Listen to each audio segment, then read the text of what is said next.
Lecture du livre des Actes des Apôtres.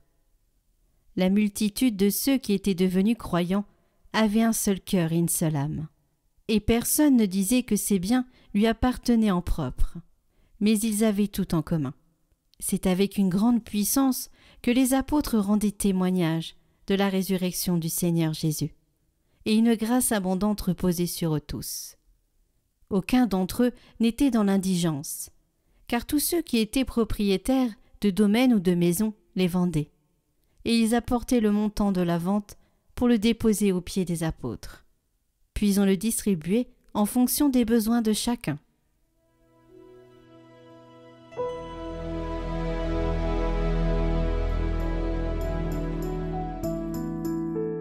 Rendez grâce au Seigneur, il est bon, éternel est son amour.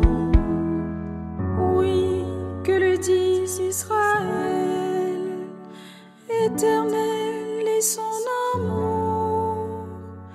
Que le dise la maison d'en haut, éternel est son amour. Qu'ils le disent ceux qui craignent le Seigneur, éternel est son amour. Le bras du Seigneur se lève, le bras du Seigneur est fort. Non, je ne mourrai pas, je vivrai pour annoncer les actions du Seigneur.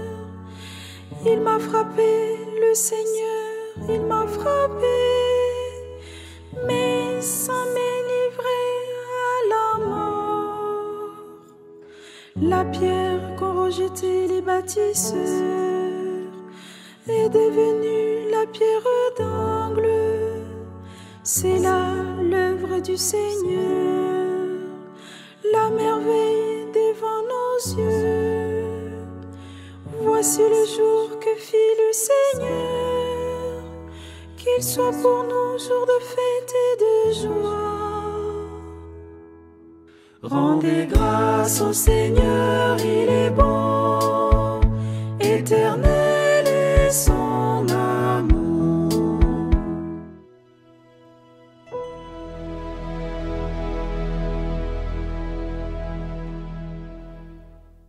Lecture de la première lettre de Saint Jean. Bien-aimé, celui qui croit que Jésus est le Christ, celui-là est né de Dieu.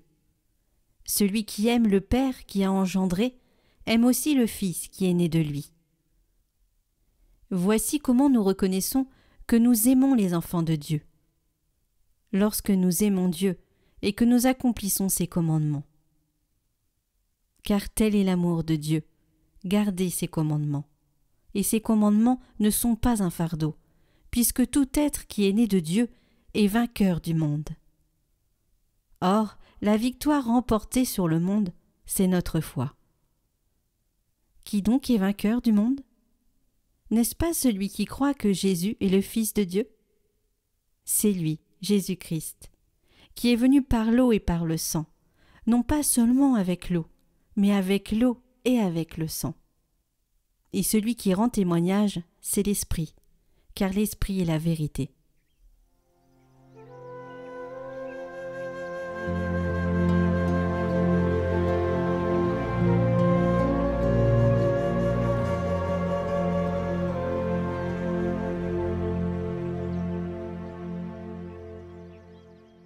Évangile de Jésus-Christ selon saint Jean.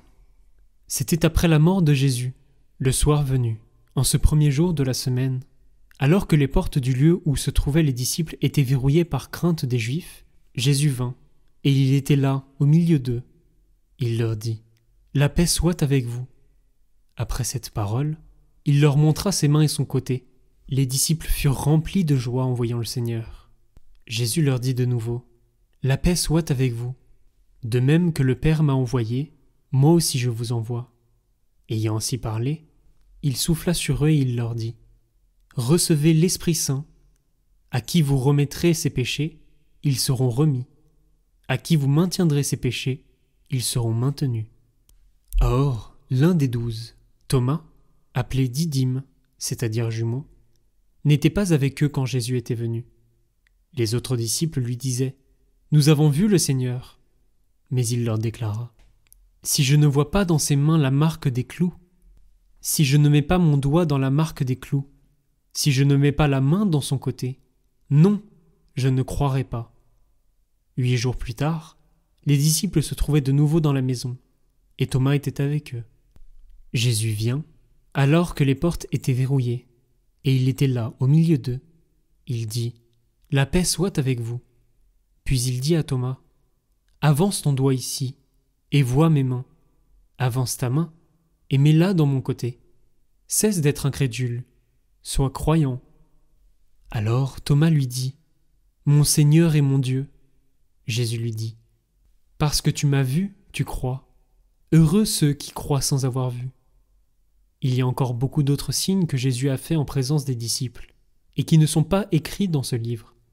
Mais ceux-là ont été écrits pour que vous croyiez que Jésus est le Christ, le Fils de Dieu, et pour qu'en croyant, vous ayez la vie en son nom.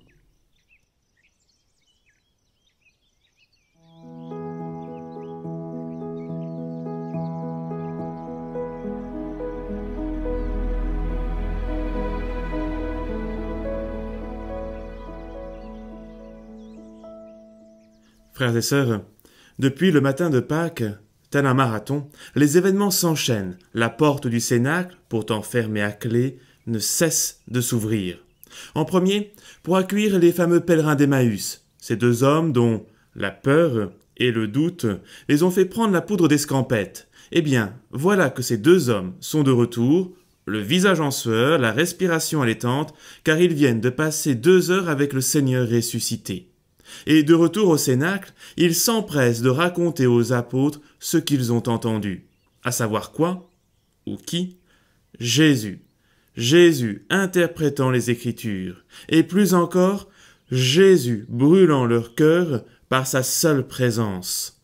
C'est dire que ces disciples n'ont pas marché avec un théologien, avec un spécialiste ou je ne sais quel professeur d'Écriture sainte, ils ont voyagé avec un être qui les a subjugués, un être qui brûlait littéralement leur cœur. C'est le verbe qu'ils ont employé. Brûler. Jésus brûlait leur cœur alors qu'ils marchaient ensemble vers ce petit village d'Emmaüs. Et à ces 2 témoignages, il faudrait ajouter celui de Marie-Madeleine, plus courageuse qu'une armée en ordre de bataille, qui va soutenir devant tous ces hommes qu'elle a vu le Seigneur vivant à proximité de sa tombe. Il faudrait ajouter aussi les saintes femmes qui se prosterneront à ses pieds dans un élan d'amour et d'adoration, mais aussi Simon-Pierre, etc. En à peine quelques heures, le Christ ressuscité vient au secours de ses disciples pour endiguer leur désespoir et leur perte de foi. Toutefois, malgré tous ces témoignages, les apôtres ont bien du mal à entrer dans ces événements.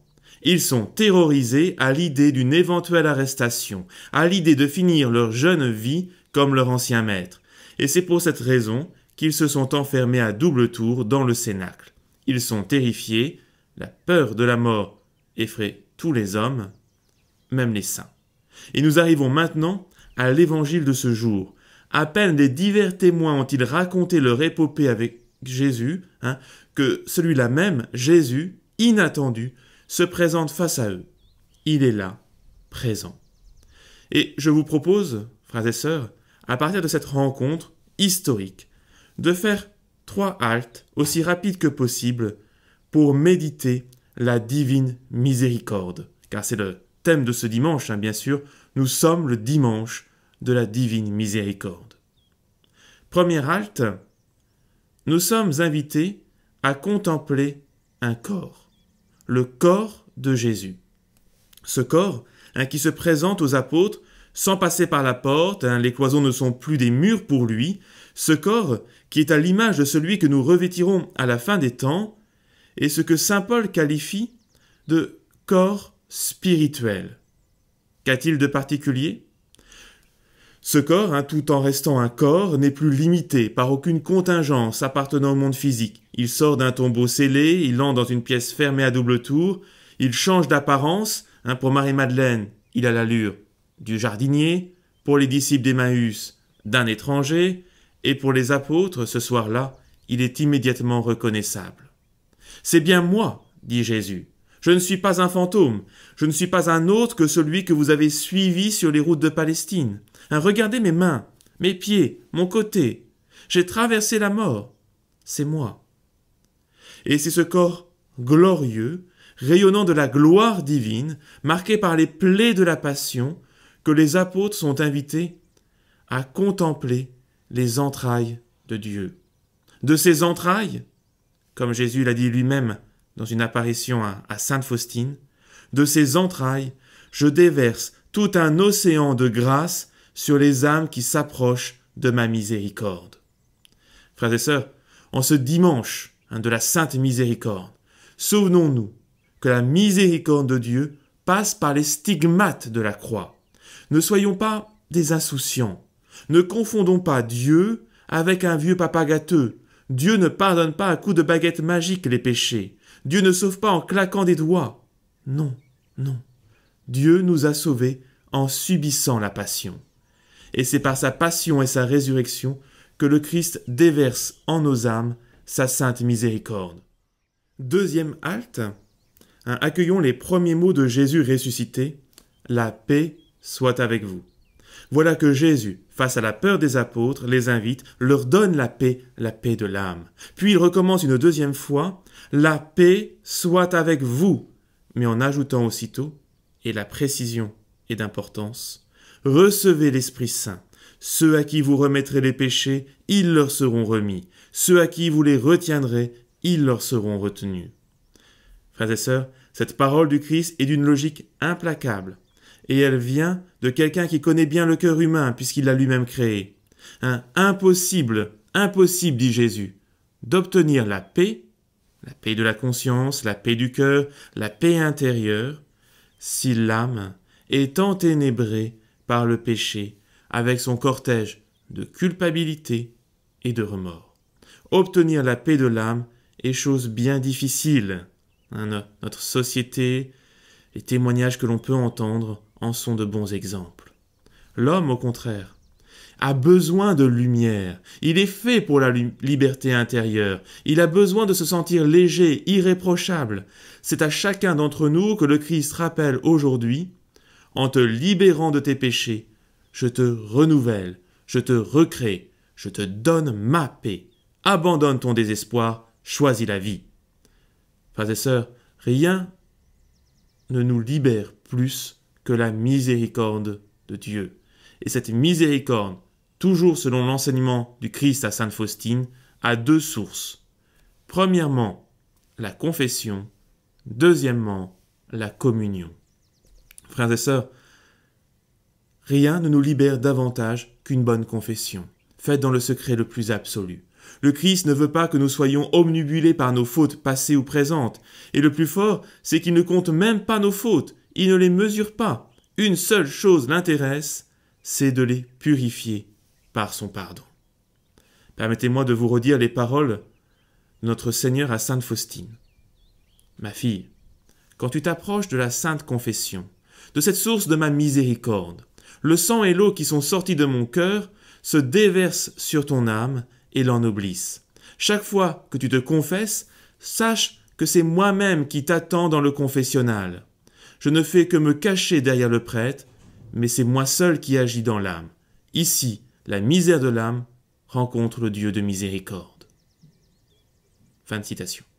Et la confession nous conduit directement à la communion, à l'union intime entre le Christ ressuscité, présent, réellement, substantiellement, en son corps glorieux, en son âme, en son humanité, en sa divinité, dans l'humble voile de l'hostie consacrée, dans l'union intime entre notre Seigneur et nous-mêmes.